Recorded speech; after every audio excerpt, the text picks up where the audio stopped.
Hello everyone, and welcome to part 2 of the Implementation of Binary Search Trees lecture. In this part 2, we're going to focus on deleting and removing nodes.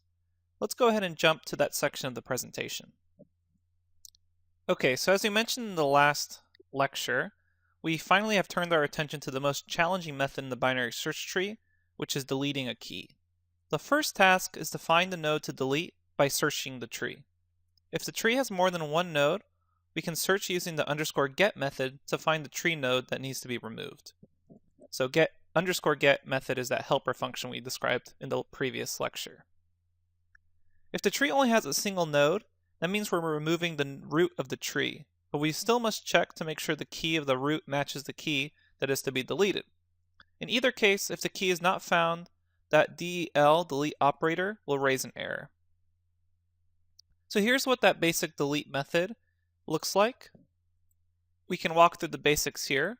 We'll check if self.size is greater than 1 to call the node to remove using the _get and passing in the key as well as the root.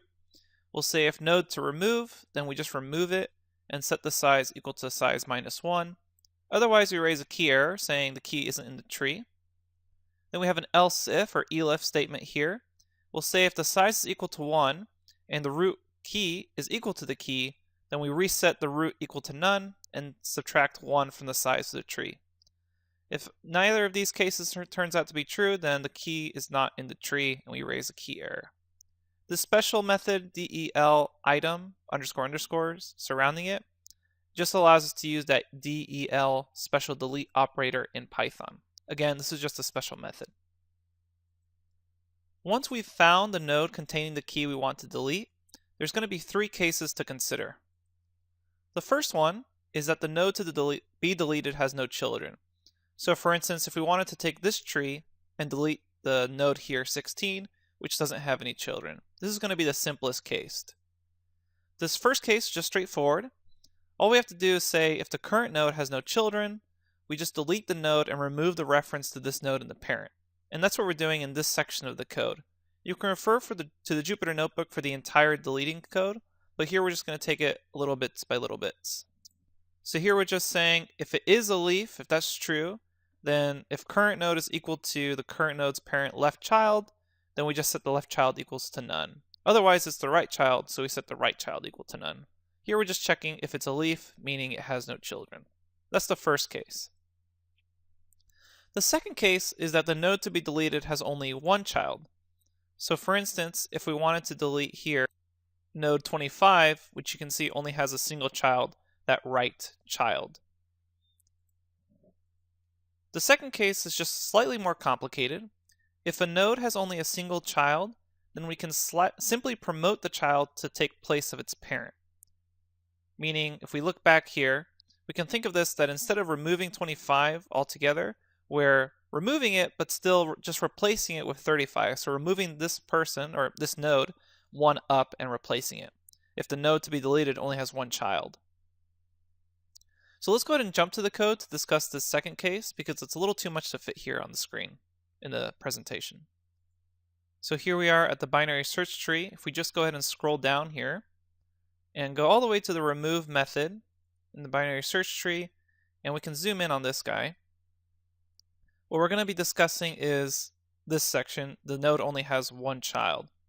So here we just do a couple checks, and we essentially do the following. If the current node is a left child, then we only need to update the parent reference of the left child to point to the parent node of the current node, and then update that left child reference of the parent to point to the current node's left child, just that replacing switch. If the current node is a right child, then we only need to update the parent reference of the right child to point to the parent of the current node, and then update the right child reference of the parent to point to the current node's right child. So we're just exchanging the pointers here as we remove a node. If that current node has no parent, then it's actually the root. In this case, we just replace the key, payload, left child, and right child data by calling replace node data method, which is going to be over here, replace node data or replace node data, depending if it's a left child here or if the current node even has a left child. So this is the case for if it only has one child. You can go ahead and review this code, but you can essentially just think about it as pointing the parents and the children to each other as we basically pop out one of those nodes. The figure explains it probably a little more clearly, but here's the actual code that implements this. Alright, again, it's quite a bit of code, so just go through it slowly if you want to understand every single step that's going on here. Let's go ahead and jump back to the third case of deleting an item. Okay, the third case is that the node to be deleted has 2 children. So imagine here we wanted to delete the 5 node that has 2 children. We'll have to choose a successor for it. That means this third case is the most difficult case to handle, and it may be one of the most common cases, which is unfortunate since we need to think about how to handle this specific case.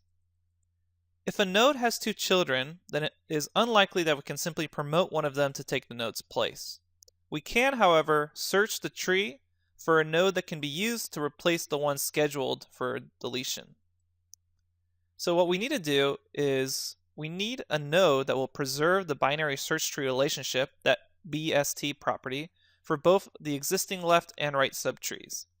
The node that will do this is the node that has the next largest key in the tree.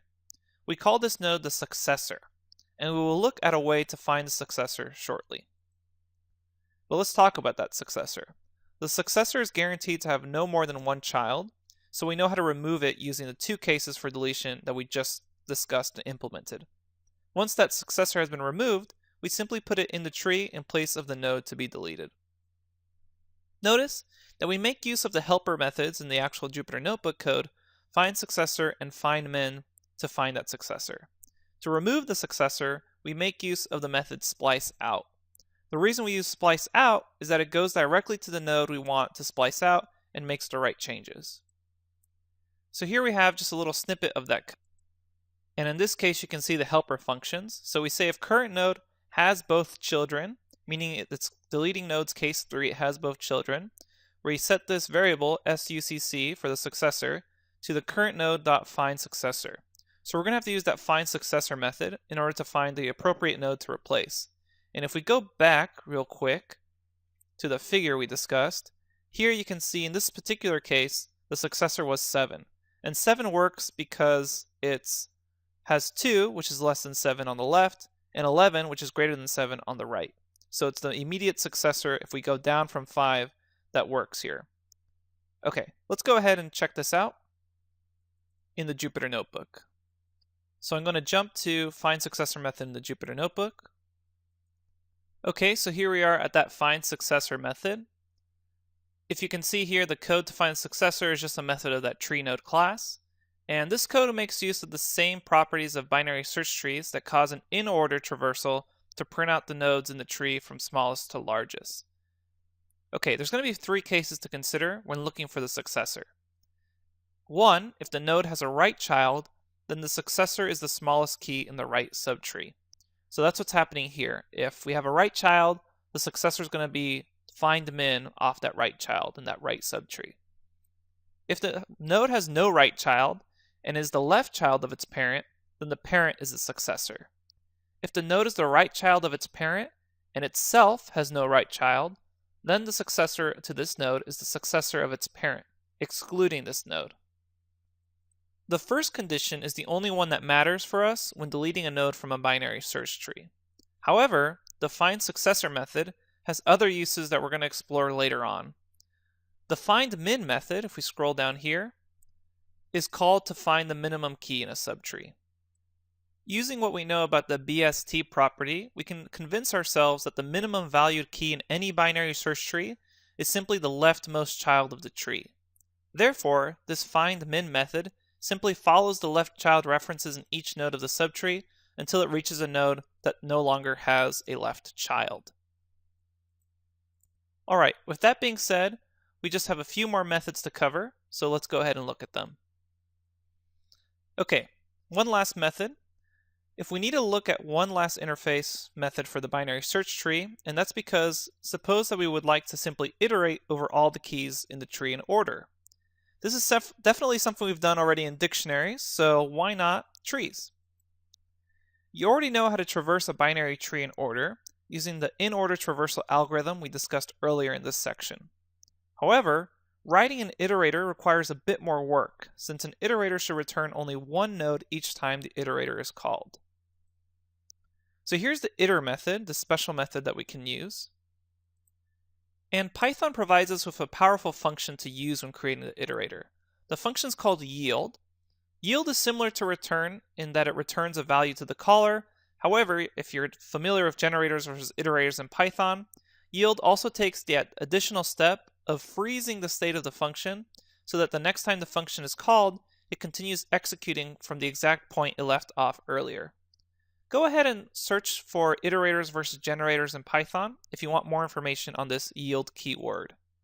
But for our situation here, what we really care about is that it takes that additional step of freezing the state of the function, so next time you call yield, it just continues executing from the exact point it left off earlier. Functions that create objects that can be iterated are called those generator functions. Here's the code for in-order iterator of a binary tree. And if you look at this code carefully, at first glance, you might think that the code is not recursive. However, remember that this __iter___ method overrides that for x in operation for iteration. So it really is recursive. Because it is recursive over tree node, instances the ___ special iter method is defined in that tree node class, which you can check in your Jupyter Notebook. Go ahead and review this code in the Jupyter Notebook in the larger picture of how to iterate through the tree, and make sure you review the in-order traversal algorithm for this to be really clear. But I'll let you go ahead and read this on your own through the Jupyter Notebook and really take your time with it. And keep in mind that it actually is recursive because of the way we're using this iter special method. Alright, we've covered a lot of ground. Make sure to review the Jupyter Notebook and review the Wikipedia article on binary search trees. As far as implementing a binary search tree, it's going to be pretty rare for you to have to implement something as thoroughly as we just did here, but you may be asked to implement your own traversal algorithms in order, etc. So up next, we'll have some interview problems to reflect some common tree questions that you might find in a tree interview setting. Alright, thanks everyone. Again, make sure you review the Jupyter Notebook, the Wikipedia article on binary search trees, and the two lectures here, the part 1 and part 2, to really understand binary search trees. Thanks, and I'll see you at the next lecture.